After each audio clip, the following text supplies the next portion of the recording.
तेजी से अपनी मंजिल की ओर बढ़ रही थी। ट्रेन की आलीशान बोगी में चिंटू अपने माता पिता के साथ बैठा हुआ था।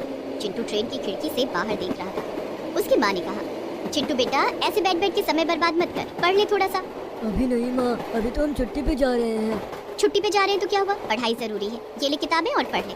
चिंटू की माँ ने किताब निकाल कर दी। चिंटू का मन नहीं था लेकिन फिर भी वो पढ़ने लगा। ऊँट चला भाई ऊँट चला, हिलता डुलता ऊँट चला, इतना ऊंचा ऊँट चला भाई ऊँट चला। चिंटू ने पढ़ना शुरू ही किया था कि तभी दो बच्चे वहाँ भीख मांगते हुए आ गए। हम गरीब है, हमें भीख दे दो, हम गरीब है, हमें भीख दे दो। भीख दे दो, भगवान के नाम पर भीख दे दो मालकिन। चिंटू दोनों को देखने लगा लेकिन उसकी माँ को ये दोनों भिखारी बच्चे पसंद नहीं आए। अरे भाग जा यहाँ से, भाग भाग जा, देख नहीं रहा है कि मेरा बेटा भी पढ़ रहा है। हाँ मालकिन दिख रहा है, लेकिन हम भी तो भूखे हैं, हमें भी तो खाना है कुछ। मालकिन हम जैसे गरीब बच्चे कहाँ से पढ़ेंगे, हमारा दिन तो 2 वक्त का खाना जुगाड़ करने में ही लग जाता है। तुम दोनों पढ़ाई नहीं करते हो? नहीं भाई, हम भीख मांगते हैं और खेलते कूदते हैं। चिंटू को ये सुनकर बड़ा मजा आया। उसकी माँ उसे खेलने कूदने नहीं देती थी, वो अपनी उम्र के बच्चों के साथ खेलना चाहता था। चिंटू की माँ ने बिट्टू और मुन्नी को भीख नहीं दी। अगले स्टेशन पर ट्रेन रुकी तो मुन्नी और बिट्टू ट्रेन से उतर गए। ट्रेन ने फिर से चलना शुरू किया और स्टेशन छोड़ते ही ट्रेन में कुछ गड़बड़ी आ गई और अचानक से ट्रेन के इंजन में आग लग गई। ट्रेन का एक्सीडेंट हो गया, सारी बोगियां इधर की उधर हो गई। अरे ये क्या हुआ? अरे कोई अंदर फंसे हुए लोगों को बचाओ। प्लेटफॉर्म से सभी दौड़ते हुए ट्रेन के पास गए लेकिन तब तक सब कुछ खत्म हो चुका था। ट्रेन के अंदर ज्यादातर लोग मर गए थे लेकिन तभी मुन्नी ने एक दर्द भरी आवाज सुनी और वो आवाज चिंटू की थी। बचाओ, मुझे बचाओ। बिट्टू वो देख, वही लड़का जो पढ़ रहा था, लगता है वो जिंदा है। चल उसे बचाते हैं। चिंटू के माता पिता मर चुके थे लेकिन चिंटू किसी तरह बच गया था। बिट्टू और मुन्नी ने चिंटू को बाहर खींचकर निकाला। रो मत लड़के, हमने तुम्हें बचा लिया है। पानी पानी दो, पानी। बिट्टू ने चिंटू को पानी पिलाया और उसे अस्पताल में एडमिट कर दिया। अस्पताल में कुछ दिन चिंटू का ट्रीटमेंट हुआ और चिंटू ठीक हो गया लेकिन वो पहले का सब कुछ भूल चुका था। उसे अपने माता पिता के बारे में कुछ याद नहीं था। चिंटू ने मुन्नी और बिट्टू से पूछा, बिट्टू मुन्नी मैं कौन हूँ? क्या तुम लोग पहले से ही मेरे दोस्त थे? बिट्टू ने मुन्नी को चुपके से बताया। मुन्नी लगता है ये सब कुछ भूल चुका है, अब इसे एक्सीडेंट के बारे में बताकर कोई फायदा नहीं, फालतू में इसका दिल दुखेगा। हाँ बिट्टू तू सही कह रहा है।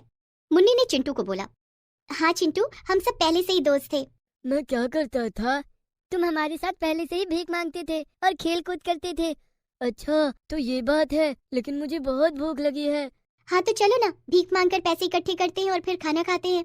तीनों ट्रेन में चढ़ गए और भीख मांगने लगे। भगवान के नाम पे भीख दे दीजिए मालिक, एक भूखे का पेट भरेगा, भगवान आपका भला करेगा। चिंटू को भीख मांगते हुए देखकर एक आदमी ने उसे बुलाया। अरे बच्चे इधर आ। हाँ बोलिए मालिक। तू तो अच्छे घर का लड़का लगता है, तो फिर यहाँ भीख क्यों मांग रहा है? नहीं मालिक, मैं तो प्लेटफॉर्म में ही रहता हूँ, आपको कोई गलत फहमी हुई है। चिंटू ने ऐसे ही भीख मांगना शुरू कर दिया और इसी तरह कुछ दिन बीत गए। लेकिन प्रॉब्लम की शुरुआत तो तब हुई जब ठंड बढ़ने लगी। 1 महीने के अंदर बाहर का टेम्परेचर 5 डिग्री से भी नीचे चला गया और सभी ठंड से कांपने लगे। लोगों के पास तो फिर भी ठंड के कपड़े थे लेकिन चिंटू, मुन्नी और बिट्टू के पास तो कुछ भी नहीं था। रात रात भर वो तीनों ठंड से कांपते हुए प्लेटफॉर्म पर ही सोए रहे। बहुत ठंड लग रही है यार, इस तरह कब तक रहना होगा? हम तो हर साल रहते हैं भाई। लगता है बर्फ भी गिरने वाली है। मुझे तो बहुत ठंड लग रही है, ऐसा लग रहा है कि मैं इस ठंड में मरने वाला हूँ। चिंटू को बहुत ठंड लग रही थी और अगले दिन से बर्फबारी भी शुरू हो गई। ठंडी तेज हवा बहने लगी। कपकपाती ठंड में लोगों ने बाहर निकलना छोड़ दिया लेकिन इन तीनों का तो कोई घर नहीं था। ये बेचारे कहाँ जाते? वैसे जाने के लिए चिंटू के पास घर तो था लेकिन वो सब कुछ भूल चुका था। उसके माँ बाप मर गए थे लेकिन उसकी दादी जिंदा थी और उसकी दादी उसे ढूंढ रही थी। पुलिस भी चिंटू को ढूंढ रही थी लेकिन चिंटू नहीं मिल रहा था। इसी तरह दिन बीत रहे थे और एक दिन ठंड के मारे चिंटू की हालत बहुत खराब हो गई। वो बुरी तरह से कांप रहा था। मुन्नी, बिट्टू, मैं मरने वाला हूँ भाई, मुझे बचा ले। आसपास कोई नहीं था। मुन्नी और बिट्टू बहुत घबराए हुए थे लेकिन तभी वहाँ एक 20 साल का लड़का आया। उसका नाम आदर्श था। क्या हुआ इसे? इसकी हालत तो बहुत खराब है। ये ठंड नहीं सह पाया भैया, हमारे पास तो गर्म कपड़े भी नहीं है और घर भी नहीं है, इसे कैसे बचाए? तुम लोग चलो मेरे साथ, मैं इसे मेरे घर में ले चलता हूँ। आदर्श ने चिंटू को गोद में उठा लिया और बिट्टू और मुन्नी भी आदर्श के साथ चलते हुए एक टूटी फूटी ट्रेन की बोगी के पास आए। क्या यही तुम्हारा घर है भैया? हाँ यही मेरा घर है, अंदर आओ। सभी अंदर घुस गए और आदर्श ने बोगी का दरवाजा बंद कर दिया और अंदर लकड़ियों से आग जला ली। आग के कारण बोगी के अंदर टेम्परेचर बढ़ गया और चिंटू ठीक हो गया। चिंटू ने आंखें खोलकर देखा कि आसपास बहुत सारी किताबें हैं। किताबें देखकर उसे कुछ याद आ गया। उसका कमरा किताबों से भरा हुआ रहता था।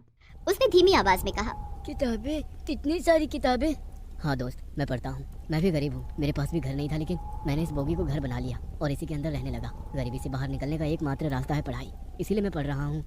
मुझे भी पढ़ने का बहुत शौक है। मैं भी पढ़ना चाहता हूँ। मैं भी पढ़ना चाहती हूँ। तो ठीक है, फिर आज से ये मेरा घर है और तुम लोगों का पाठशाला। तुम लोग यहीं रहना और खूब पढ़ाई करना, मैं तुम लोगों को पढ़ाऊंगा। चिंटू को बड़ा मजा आने लगा। वो सब उसी बोगी के अंदर एक साथ रहने लगे और पढ़ाई करने लगे।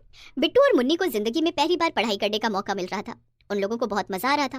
उन्हें कितना कुछ नया सीखने को मिल रहा था और चिंटू को पढ़ते हुए एक एक चीज याद आ रही थी। कभी कभी वो पूरी कविता बिना पढ़े बोल देता था। इस लड़के को सब पहले से ही कैसे पता है? ऐसे ही पढ़ाई चलती रही और करीब 1 साल गुजर गया और आदर्श ने तीनों का नाम एक क्विज प्रतियोगिता में डाल दिया। तीनों प्रतियोगिता में चले गए और वो प्रतियोगिता टीवी पर टेलीकास्ट हो रही थी। चिंटू की दादी भी तब टीवी पर वो प्रोग्राम देख रही थी और चिंटू को देखते ही दादी चिल्लाई, अरे चिंटू, ये तो मेरा चिंटू है। उधर चिंटू एक के बाद एक सही उत्तर दे रहा था। इतने में संचालक ने चिंटू से कहा, चिंटू जी, अब एक कविता हो जाए। तब अचानक से चिंटू के दिमाग में वही कविता आई। ऊँट चला भाई ऊँट चला, हिलता डोलता ऊँट चला, इतना ऊंचा ऊँट चला, ऊँट चला भाई ऊँट चला। और ये बोलते हुए चिंटू को सब कुछ याद आ गया और उसकी आंखों से आंसुओं की धारा बहने लगी। और तब तक बाहर उसकी दादी आ चुकी थी। दादी ने चिंटू को गले लगा लिया। चिंटू बेटा, मैं आ गई हूँ बेटा, मैं आ गई हूँ। दादी दादी। चिंटू को परिवार वापस मिल गया और ये सब कुछ संभव हुआ उस ट्रेन बोगी स्कूल की वजह से। दादी ने बिट्टू और मुन्नी को भी गोद ले लिया और आदर्श के लिए भी नौकरी का इंतजाम कर दिया। और इसी तरह अंत में सब कुछ सही हो गया और सभी खुशी खुशी रहने लगे। कमला के पति को गुजरे हुए काफी साल हो गए थे। तब नीलम बहुत छोटी थी। कमला पढ़ी लिखी नहीं थी, इसलिए नीलम को पालने के लिए उसने लोगों के घरों में काम करना शुरू कर दिया और एक टूटी फूटी झोपड़ी में रहने लगी। धीरे धीरे नीलम बड़ी होने लगी। कमला ने उसे एक सरकारी स्कूल में पढ़ाया लिखाया और 10वीं पास करने के बाद एक कंप्यूटर कोर्स में दाखिला दिला दिया। बेटी नीलम, कंप्यूटर सीखने के बाद तुझे किसी अच्छी कंपनी में नौकरी मिल जाएगी। तू काम करेगी तो थोड़े बहुत पैसे घर में आएंगे। तेरी शादी के लिए भी तो पैसे जोड़ने हैं। मेरी कमाई से तो कुछ नहीं बच पाता है। तुम चिंता मत करो माँ, मैं नौकरी करके घर चलाने में तुम्हारी मदद करूंगी। जल्द ही हमारे अच्छे दिन आ जाएंगे। नीलम कंप्यूटर कोर्स करने लगती है। कुछ महीने के बाद उसका कोर्स पूरा हो जाता है और उसे एक कंपनी में नौकरी मिल जाती है। एक दिन नीलम ऑफिस से घर लौटती है तो उसके साथ एक लड़का भी था। दोनों के गले में वरमाला थी। ये सब क्या है नीलम बेटी? माँ, मैंने इनसे शादी कर ली है। मैं जहाँ काम करती हूँ ये उस कंपनी के मालिक है। मैं इनसे बहुत प्यार करती हूँ, इसलिए हम दोनों ने शादी कर ली। कमला ये जानकर खुश हो जाती है कि उसकी बेटी ने एक अमीर लड़के से शादी की है। वो अपनी झोपड़ी में बेटी और दामाद का स्वागत करती है। कुछ देर बाद, अच्छा माँ, अब मैं चलती हूँ। मेरे ससुराल में मेरे आने की खुशी में ग्रैंड पार्टी है। अच्छा बेटी। तभी नीलम का पति आशुतोष कहता है, नीलम, क्या तुम पार्टी में अपनी माँ को नहीं बुलाओगी? आशुतोष, हमारी पार्टी तो देर रात तक चलेगी। माँ को जल्दी सोने की आदत है। माँ पार्टी में आकर क्या करेगी? नीलम अपने पति के साथ गाड़ी में बैठकर ससुराल चली जाती है। कमला को नीलम की ये बात बहुत बुरी लगती है, लेकिन कोई बात नहीं। मुझे तो इस बात की खुशी है कि मेरी बेटी को अब गरीबी में दिन नहीं गुजारने पड़ेंगे। लेकिन ससुराल जाने के बाद नीलम कमला को भूल जाती है और अपनी अमीरी भरी जिंदगी में मशगूल हो जाती है। दिसंबर का महीना आ गया था। ठंड ने दस्तक दे दी थी। नीलम ने अपने पति के साथ मॉल जाकर महंगे महंगे गर्म कपड़े और कोट खरीदे। इधर कमला अपनी फटी हुई साड़ी से खुद को ठंड से बचाने की कोशिश कर रही थी। नीलम के पति आशुतोष ने कहा, नीलम, अपनी माँ के लिए भी कुछ गर्म कपड़े ले लो। माँ के लिए नए गर्म कपड़े लेने की क्या जरूरत है? घर में काफी सारे गर्म कपड़े रखे हैं जो पुराने हो गए। मैं उन्हें माँ को दे दूंगी। लेकिन इतनी ठंड में उस झोपड़ी में कौन जाएगा? झोपड़ी से उसकी बूंदें टपकती हैं। ये मत भूलो नीलम कि तुमने अब तक उसी झोपड़ी में अपनी जिंदगी बिताई है और अब तुम्हें वही झोपड़ी बुरी लग रही है। वो सिर्फ एक झोपड़ी नहीं, तुम्हारा मायका है। आप तो बस हमेशा मुझे ताने मारते रहते हैं। ठीक है, मैं चली जाऊंगी वहाँ। लेकिन माँ के लिए नए कपड़े ले लो। उन्हें पुराने कपड़े देना ठीक नहीं होगा। मेरी माँ को मुझसे बेहतर कौन जानता होगा? उन्हें हमेशा से दूसरों के पुराने कपड़े पहनने की आदत रही है। अब आप चलिए, फिजूल खर्ची करने की कोई जरूरत नहीं है। नीलम आशुतोष का हाथ पकड़कर उसे मॉल से बाहर ले आती है। दूसरे दिन नीलम कुछ पुराने गर्म कपड़े लेकर अपनी माँ के पास जाती है। माँ, देखो तो कौन आए हैं। अरे नीलम, मेरी बेटी, कैसी है मेरी बच्ची? मैं ठीक हूँ माँ। ये देखो, मैं तुम्हारे लिए गर्म कपड़े लाई हूँ। कल ही इन्हें मॉल से खरीदा है। नीलम ने गर्म कपड़े कमला की ओर बढ़ा दिए। कमला गर्म कपड़ों को खोलकर देखने लगी। उसमें से कुछ स्वेटर देखने में बहुत पुराने लग रहे थे और कुछ फटे हुए भी थे। लेकिन कमला ने नीलम से कुछ नहीं कहा। तभी नीलम के सिर पर ओस की एक बूंद आकर गिरी जो झोपड़ी से टपक रही थी। ओह, मेरे सिर पर ओस टपक रही है। मेरी तबीयत खराब हो जाएगी। अच्छा माँ, मैं चलती हूँ। तुम अपना ख्याल रखना। रुक तो बेटी, मैं चाय बनाती हूँ, चाय पीकर जाना। नहीं माँ, अब मैं और नहीं रुक सकती। यहाँ मुझे बहुत ठंड लग रही है। पता नहीं तुम इस झोपड़ी में कैसे रहती हो। कमला को एहसास हो गया था कि नीलम उसकी गरीबी से चिढ़ती है। अमीर लड़के से शादी करने के बाद वो अपनी माँ को ही नीचा समझने लगी है। नीलम तुरंत गाड़ी में जाकर बैठ जाती है और ड्राइवर से ब्लोअर चलाने के लिए कहती है। घर पहुंचने के बाद नीलम अपने कमरे में जाती है और हीटर ऑन कर देती है। इधर कमला नीलम के लाए हुए फटे पुराने गर्म कपड़े पहनकर संतोष कर लेती है। लेकिन थोड़ी देर के बाद कमला देखती है कि उसकी झोपड़ी के दरवाजे पर उसका दामाद खड़ा। अरे दामाद जी, आप? अभी अभी नीलम बिटिया आई थी। आशुतोष के हाथ में एक पैकेट था। वो पैकेट कमला की ओर बढ़ाते हुए बोला, सासू माँ, मैं आपके लिए कुछ गर्म कपड़े लाया हूँ। लेकिन इसकी क्या जरूरत थी? नीलम भी मेरे लिए गर्म कपड़े लाई थी। जरूरत थी सासू माँ। आशुतोष ने गर्म कपड़ों का पैकेट नीलम के हाथ में दे दिया। नीलम ने जब उन्हें खोलकर देखा तो वे सभी कपड़े नए और काफी महंगे लग रहे थे। सासू माँ, इस झोपड़ी में तो आपको बहुत ठंड लगती होगी। लगती तो है बेटा, लेकिन मेरी हैसियत सिर्फ इस झोपड़ी की ही है। नहीं सासू माँ, अब मैं आपको यहाँ नहीं रहने दूंगा। अपना सामान बांध लीजिए। लेकिन जाना कहाँ है? वो सब मैं आपको बाद में बताऊंगा। कमला अपना सामान बांध लेती है। आशुतोष उन्हें अपनी कंपनी के गेस्ट हाउस में ले जाता है। आज से आप यही रहेंगी। आपको यहाँ खाना पीना और कपड़े सब कुछ मिलेगा। कमला ने देखा कि कमरे में हीटर लगा हुआ था और कमरा काफी गर्म था। अच्छा सासू माँ, अब मैं चलता हूँ, लेकिन आप नीलम को कुछ मत बताइएगा। ठीक है बेटा। आशुतोष घर आ जाता है। वो देखता है कि नीलम फोन पर किसी पर गुस्सा कर रही है। तुम्हें अभी गांव जाना था, कितनी ठंड पड़ रही है, अब यहाँ घर का काम कौन करेगा? क्या बात है नीलम, किस पर गुस्सा कर रही हो? काम वाली 2 महीने के लिए गांव चली गई है। इतनी ठंड में बर्तन धोना, खाना बनाना और झाड़ू पोछा, ये सब कौन करेगा? तो दूसरी काम वाली रख लो। कईयों से बात कर ली, कोई भी तैयार नहीं है। तो फिर तुम्हें खुद ही ये सब करना पड़ेगा। नहीं, मुझसे घर का काम नहीं होगा। एक काम करती हूँ, कुछ दिन के लिए माँ को घर बुला लेती हूँ। वो घर का काम कर देंगी और उन्हें भी इस ठंड में उस टूटी फूटी झोपड़ी से राहत मिल जाएगी। क्या तुम अपनी माँ को इसलिए यहाँ बुलाओगी? हाँ, वैसे भी उन्होंने सारी जिंदगी यही काम तो किया है। नीलम उसी समय अपने मायके जाती है और अपनी माँ को पुकारने लगती है। माँ, माँ, कहाँ हो तुम? लेकिन नीलम देखती है कि झोपड़ी में कोई नहीं है और ना ही कमला का कोई सामान वहाँ था। नीलम घर आकर आशुतोष से कहती है, माँ तो झोपड़ी में है ही नहीं और ना ही उनका कोई सामान वहाँ है।